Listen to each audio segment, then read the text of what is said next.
Kelly, a couple of things just struck me when we look at the optics of the president's speech. You had the vice president, Secretary of Defense, and State behind him, also in the East Room, also speaking not so much to the American people, but to the Iranian regime. What are you hearing from your sources in the White House about what message President Trump wanted to send? Yeah, and he's been talking about it, and we've been hearing it from White House officials here this week, the whole peace through strength. And really laying the groundwork. We saw, as we were reporting this week and talking about Leland, he kept saying, and has been consistent really throughout, that Iran can't have a nuclear weapon. So almost laying out his reasoning if he was going to go this route. Now, when we've been covering it throughout this week, he was really searching for that diplomatic solution.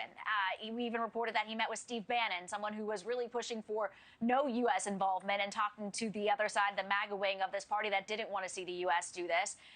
And he was trying to say he was working through diplomatic options, but it seemed as though Iran wasn't coming to the table, and he made this decision here tonight. Now, I have reported that he did give congressional leaders a, quote, heads up before those strikes. He didn't get the authorization from Congress, as you've been mentioning. AOC and other members, on both sides of the aisle, calling him out for not getting the authorization from Congress. And it's important to note the Senate and the House were set to be briefed on all of the intelligence surrounding Israel and Iran this coming week. But the president decided to do this sooner. But as you mentioned, too, he did warn in his speech that there could be more. I wanted to play a bit from that part of his address tonight, and we could talk on the other side. Remember, there are many targets left. Tonight's was the most difficult of them all, by far, and perhaps the most lethal. But if peace does not come quickly, we will go after those other targets with precision, speed, and skill. Most of them can be taken out in a matter of minutes.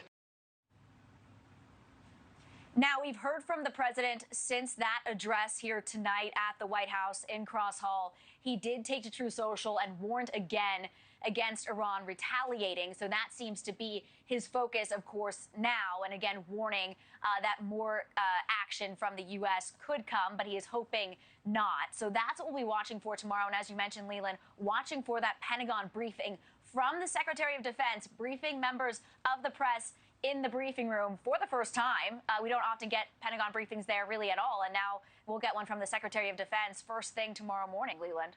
Thank you for watching. Subscribe below and download our NewsNation app right now on your phone, and you will get fact-based, unbiased news for all Americans.